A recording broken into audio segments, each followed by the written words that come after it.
Keith, I just had some El Pollo Inca, and my God, what I would do to get some more of that green sauce. Yeah, it's a wonderful restaurant. Good Lord, it is. Yeah, we love it. Yeah, it's great stuff. I would do some sick shit to get more of that green sauce. Jesus. Right now. I do some sick shit, man. Oh, you're a sick man. I think I am. You got a lot of problems, yeah. So do I. Well, so do you. A couple of sick freak. guys. You are some sick fuck. Yeah, out here drinking the sauces. I would, basically from every goddamn restaurant. I do. That's You do. true. I do. That is right. But you own it. El Pollo Inca, we go to the restaurant. I take that whole bottle. I'm putting the whole bottle on my meal. They're gonna have to bring another bottle. I get crazy over there. Yeah. It's bad. It's an issue. I will admit, it's a problem. Yeah, you got some problems, man.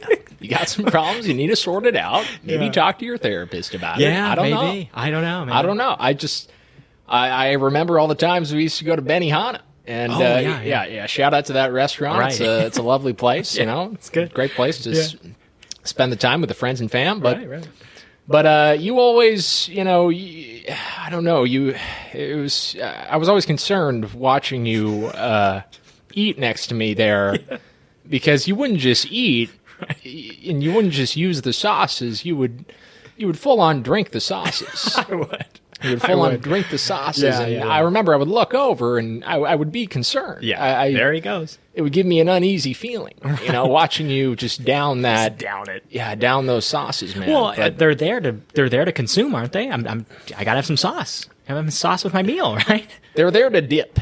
They're there to use as a dipping sauce. I don't know if I would say that their use is for full on drinking. Yeah. I'd say that's more of a liquid. Right. That's what the water is there for. Yeah. You drink the water, Kel. Yeah. You don't want to drink the sauce. Right. But you don't listen. No. You do your own thing. Yeah. Because you're your own man. Right. I'm independent. And that it makes me question you in some ways, but at the same time, I respect it. What about my behavior with salsa?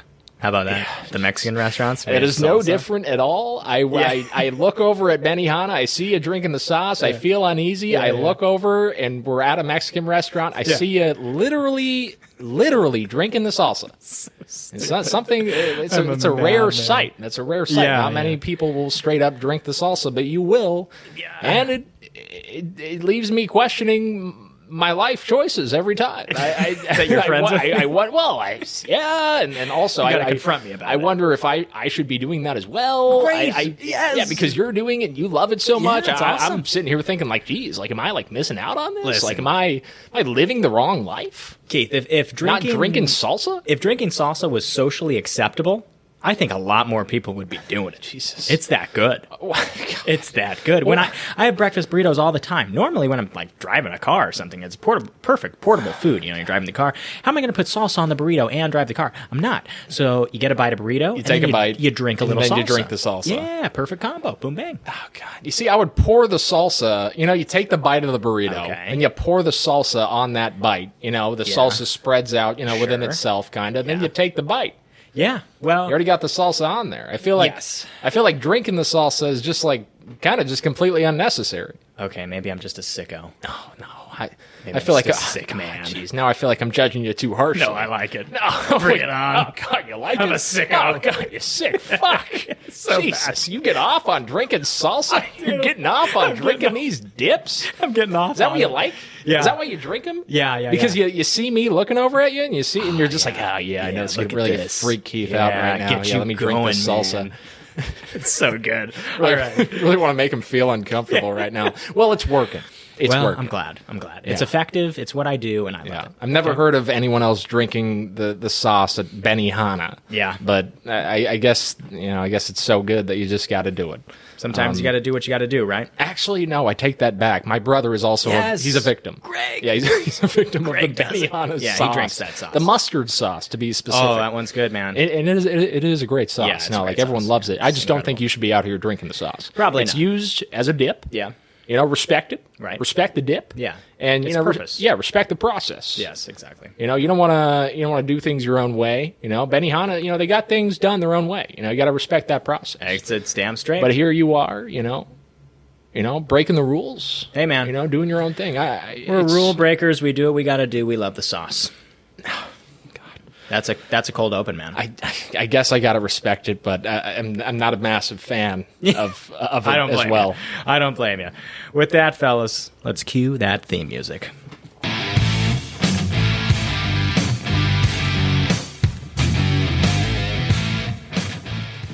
Ladies and gentlemen, welcome back to Kel's Cuts. This is the podcast where we talk about, well, movies. I'm your host, Kellen Slattery, and I'm joined once again by my illustrious co-host and horror fanatic. He's the self-proclaimed animal expert. You know him. We love him.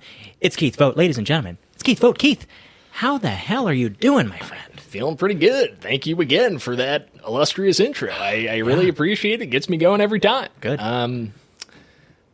Today I'm feeling like a hippo who just graduated with his master's in electrical engineering, making him the first one in the family to do so. I just wanted to say congratulations and shout out to all the hippos out there who also are electrical engineers. You might be one of one. You might be one of a kind. It's just spilling coffee everywhere. Okay, if anyone just saw that, I just laughed into my coffee. Now I have coffee on my blazer. There's coffee on the floor. There's coffee on my face. Get you a tissue. Listen, I'm an absolute mess. If you're just listening to the show, you didn't see that. You got to get the visuals on that. God. Keith, you're a one-of-a-kind hippo with a degree in electrical engineering. I feel like I didn't even nail that one. I loved it. I think they all did out there, and now we saw the repercussions of the laugh. I'm a hippo who he just graduated with his master's in electrical engineering. It's incredible. How many hippos out there can say they have their master's in electrical engineering? That's what I said. You're There's one very few. Yeah. I don't know if there's any. I don't think so. I just wanted to say congratulations and shout out to all the hippos who are also electrical engineers. That's right. To all the hippos out there practicing electrical engineering, okay?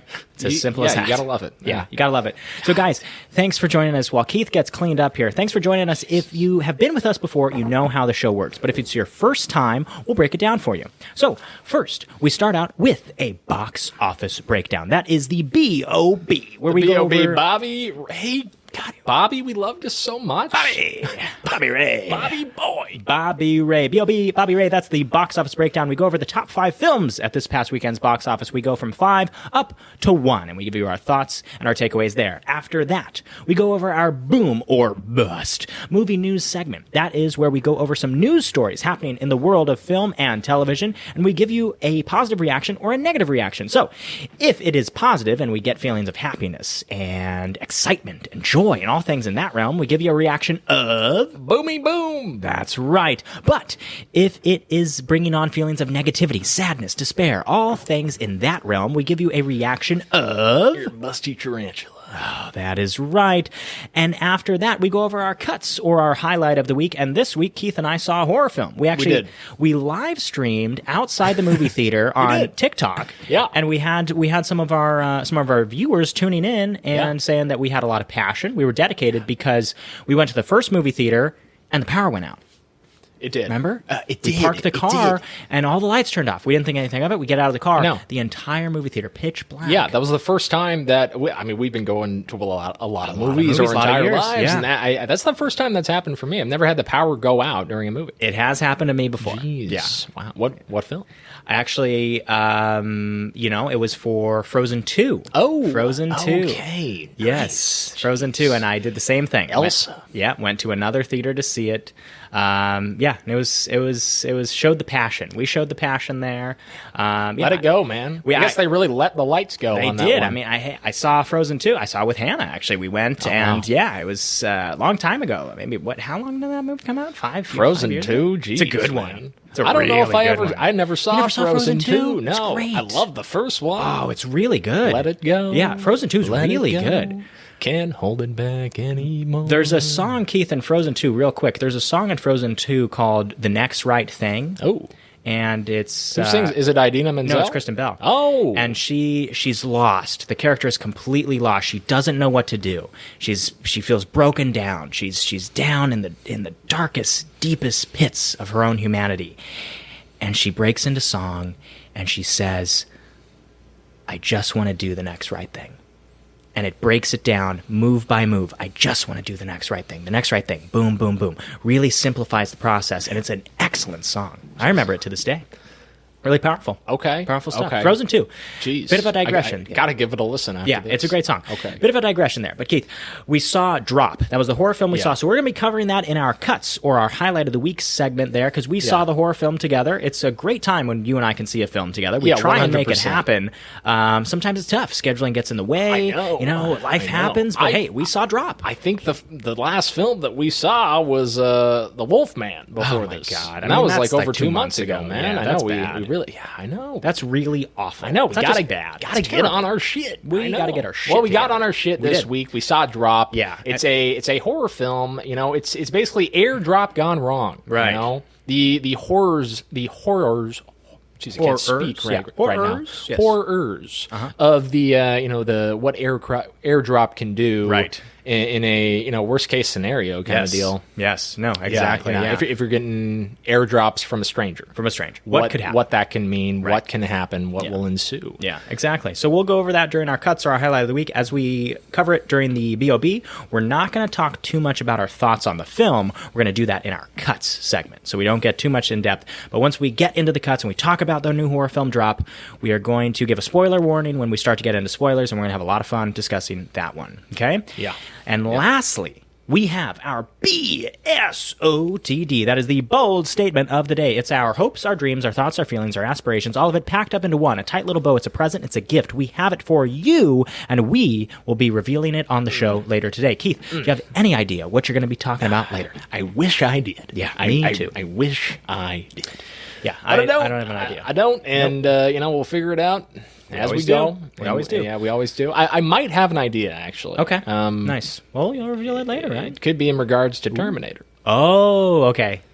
You sent me a text earlier this week. I might know where this is going, and I like it. Did I send you a text about Terminator this something? week? Oh, a little something. Man, even I forgot. Yeah, something. I like it. So yeah, the bold statement of the day, guys, that can be anything from Twizzlers are the best snack to have in a movie, or it could be, you know what, I think Good Will Hunting was the greatest film ever made. Whatever it is, it could be anything. It could be as simple, it could be complex, you name it. That's the bold statement of the day, and we're going to cover it later. You like Twizzlers over Red Vines, or? No, I was just using those as an example. You like Red Vines more? I like both.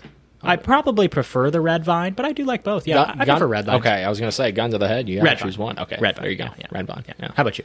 Same thing. Yeah. Same thing. Yeah. It's good stuff. Yeah, glad we're on the same team. Have you ever had grapevines?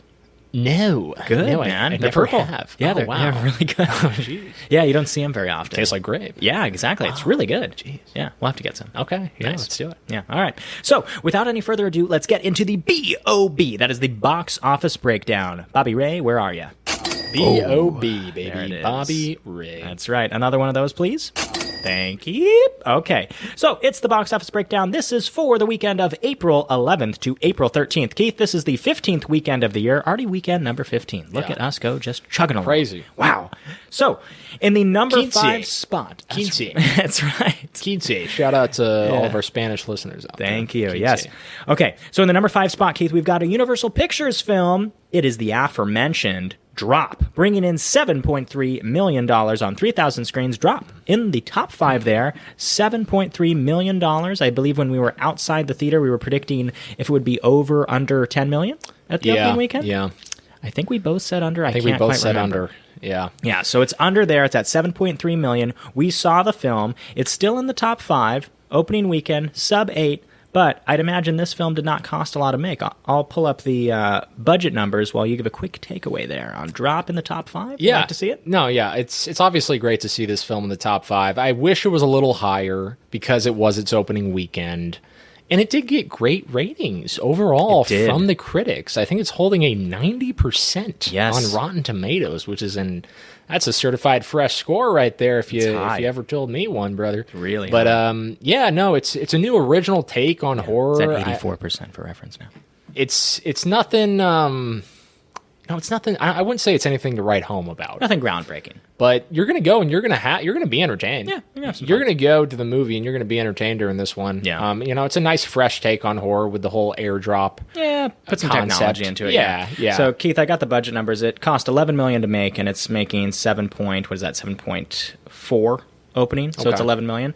So we'll see. I mean, it's going to have to, double the 11, so 22. We're going to want it to make around 22 to start making a little dough there. Yeah. Because you kind of have to double that production budget, because it's not even including marketing. So a little lower than we'd like to see. little lower than we like to see for drop, but kind of expected. I talked to some people. 100% expected. I didn't get a lot of marketing for this film. I didn't even get... honestly, I got no marketing. I heard of this film because of you. You wanted to watch Drop. Yeah. I was super down because it's a new original horror movie that's coming out. Right. And, props to it for staying in the top 5. But Yeah. I think it kind of warranted, more marketing. Because I think it's a pretty great film. It's Blumhouse. Yeah, I don't know about great, but it's a pretty solid, good film.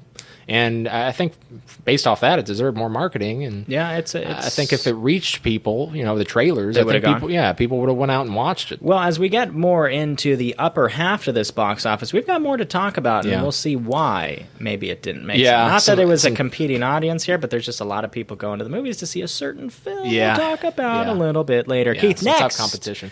We've got number 4. It's from A24, one of our favorite studios working out there. It's A24, only opening in 2,600 screens, 670 screens, that is, bringing in $8.3 million, a little higher than Drop. This is Warfare. It's A24's Warfare, bringing in $8.3 million, number 4 at this weekend's box office on 2,600 screens. A24, Warfare. Keith, it's a new movie based on a true story, and the director is a veteran as well as collaborating with Alex Garland. It's in the top 5 spot. War films still garnering attention in a very politically divided world. We don't have to get too much into the politics of it, 100%. but it's interesting to see a war film still bringing in top 5 money, and I didn't see a lot of marketing for this one. And I'm pretty in the know in the industry of all this kind of stuff. Did you see a lot of marketing? What do you think? It's still in top 5. It's a war film. The marketing reached me actually for this one. Good. Yeah, and I love Alex Garland. He's a brilliant director. Right. He's directed just some of the most original films out there. Yeah, Men, Annihilation. Yeah, he wrote Ex Machina. He wrote the screenplay with 28 Days Later. Yeah, wrote the screenplay for that. That's right, he did, huh? Yeah, but I gotta say, I'm surprised that this one's sitting all the way down at 4. I'm really surprised. I thought this was going to be a bigger weekend. I thought it was going to at least be sitting at number 2 behind Minecraft. Okay. So you were thinking like 20 mil. Yeah, so that's kind of disappointing to hear. I think the budget was, I assume, big for this one. I could look it up. And I don't know, only bringing in, 8 mil? Yeah. Just under 9 mil. It's opening weekend. That's kind of a disappointment considering how big the budget was. I assume it was a decently big one, considering it was a war film. I've got a source from Reddit. Okay, some guy responded. Someone said, "What's the budget on Warfare?" This guy said, "Less than 200 million." Yeah, no shit, buddy. What are you talking about? It's such a massive number. Yeah, right, someone else said that they found that it would be around 13.4 million. That's pretty low. I find that a little hard to believe. We can't get an exact budget on the film, but I do agree with you there that I expected it to make a little bit more. But I'm glad to hear the marketing reached you. Definitely 100% it did. I've heard it depicts, war in a obviously very real, raw way, partly because it's directed by an Iraqi war veteran who was actually there fighting the fight for us. Respect and salute to all of our veterans out there. And, I'd love to give this one a watch, even though there is possibly some political divide with this. That's not really the point. Right. The point is you went out there and you made a movie, you told the story, and you hope it would affect some people. Yeah. And I think it did. And that's the motto. That's right. It's good. It's good, Keith. That's Warfare. Next, we have another new release here. It's nice. All these new releases. You notice that? We had Drop. We have Warfare. This is another new release, Keith. This is for 20th Century Studios, bringing in $14 million, 14.8 that is, almost $15 million. It's The Amateur, the Rami Malek and Lawrence Fishburne film.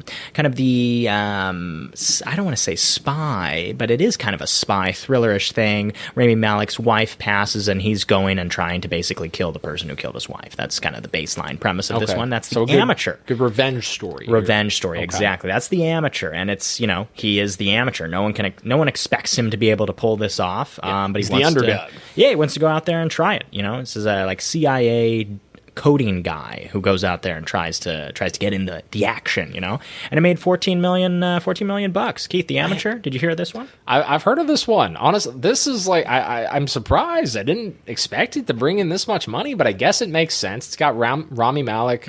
It's a fun CIA action movie, revenge story. Yeah, everyone loves a good action movie, right? Right. I don't know. I think these CIA action movies are a little overdone at this point, but now, I respect it. With this one, I would agree with you. Because this, I love these movies. I just feel like we've seen, like... This didn't attract me. Yeah, I feel like I we've didn't want to seen, see like, this. so many... It didn't do anything for me. The trailers, so many movies. This one didn't do anything for me. It really didn't. And I love these kind of movies, but it just didn't do enough for me. It really didn't do enough. And $14 million. I think that the budget was 60 on this puppy, so it's got some work to do. It's got some high hills. 60 million. Yeah, it's got some high hills to climb. You know, that's no surprise with any of these action spy films. I feel like their minimum budget is like sometimes 100. You know, for these films because they're such like big spectacle films, but. I think it's sometimes you don't. The risk is greater than the reward in a way. Right. You know, you're just hoping it's gonna make the profit, but you don't know if it will. And that's why I just think we should go back to making cheaper films, man. Just because we're still struggling to get people to go out to the theaters. Yeah. So I think as long as that's the case, as long as we're still struggling to get people to come out to the theaters, I think you're kind of forced to making cheaper movies. Yeah. And I hope we see more of that. Yeah. You're going to see more of a profit if that's the case. Absolutely. And like I said, I just think that genre is honestly totally overdone. And I would love to see something new and original and just a different type of film rather than just another CIA spy action movie. No matter who the actor is. I love Rami Malek, but we've seen it before. Yeah, it didn't attract me enough. It didn't do enough for me. Keith, that's The Amateur. That's a new release. Next, we've got another new release in the number 2 spot. Keith, that is 5, 4, 3, 2, 1, new release, okay? We've got another one. This is an animated film coming to us from Angel Studios, opening on 3,200 screens with $19.37 million. This is The King of Kings. That's right. Keith, the animated film The King of Kings follows the story. It's essentially follows Charles Dickens' rendition of the story of Jesus Christ. Yeah. And Jesus is voiced by Oscar Isaac. We also have Pierce Brosnan in the cast, Kenneth Branagh, Mark Hamill, Uma Thurman. Loaded cast. King of Kings bringing in almost $20 million for an animated religious film. Yeah, I was going to say, shout out to all of the animated religious films out there because we've been getting a lot of them recently. Yeah. I mean, shout out to, films that focus on religion. I mean, Conclave was the big one last year. Right. And, it's good to see that trend continue, even if whether it's real life or in the animated form. Yeah. And, it seems like there's a lot of people who are going out and watching these movies and enjoying themselves. So, shout out to King of Kings. I love Oscar Isaac. Yeah. Got 2 first names. You got to love that. Oscar Isaac, 2 first names. And, man, I just shout out to the movie. Yeah, man. It's good. King of Kings, I saw the trailer. I wanted to see it. Yeah. I was interested. I'm all in. I want to see this one. Yeah, I'm going to be honest. I'm pretty in on this one, too. Yeah, I want to see it. I think they did a nice job in the trailers. Animation style looks cool. And the story, it's... Anytime you make a film, a religious film, a faith-based film, you're not sure if it's going to be able to attract all audiences because some people are religious, some people are not. For me, as someone who's not religious, this actually attracted me. I thought the storytelling looked quite interesting, and I want to give it a shot. Yeah, I want to give it a shot. Yeah, it's saying a lot, man. Honestly, because I feel like a lot of the religion movies that come out. Honestly, for both of us, so we'll just be fully honest, and we don't see every religious film that comes out. Not at all. But, a good one that captures our eye, sure, why not? We'll give it a go. Why not? And this one did. Yeah, it did. I want to see this one sometime this week. Keith, that's The King of Kings. That's number 2. And guess what we are here for? Let me get one of these. Let's go. It's baby. Warner Brothers coming at us again. We knew they would. Obviously, it is a no-brainer. $78.5 million with only a 51% decrease on 4,289 screens. It is a Minecraft movie. Hello, there it is. Jack Black on top of the world. Dude. Our friend of the show who was just on, Cole Prince, he sent us a text during the week. He sent us some box office results, and he said in all caps, respect the craft. Respect the craft. We gotta respect the craft, dude. Especially at this point, man. Still hanging in at number 1, dude. Of course. This movie's fun. It's for the whole family. It's for your friends. It's just, you go out and give it a watch and have a fun time. Keith, that's what this movie's about. It's crossed $550 million worldwide. It's halfway to $1 billion in 2 weeks. Wow. That is halfway to $1 billion in 2 weeks. It's the Minecraft movie. Man. with Jack Black. Yeah. Jason Momoa just topping it. They're on top of the world. Everyone wants to see it. Cole is texting me. He says, invite Keith. I want to see Minecraft. Let's go sometime this week. We got to get out there. And you know what I'm telling him? We do. I'll see it again. Yeah. That's what I'm telling him. I'll see it again. Because it's fun. It's a fun film. It's fun. Sorry, they didn't try and make The Godfather. Yeah. They made something just a little mindless and fun. And we needed that. They were right. They said the world needs it right now. They were right. Sorry, we were wrong. They were right. Yeah. I don't know. Yeah, it's just that simple. We do. It really is. Yeah. I mean, it's a Minecraft film, Keith. Yeah, based off how much success it has had and how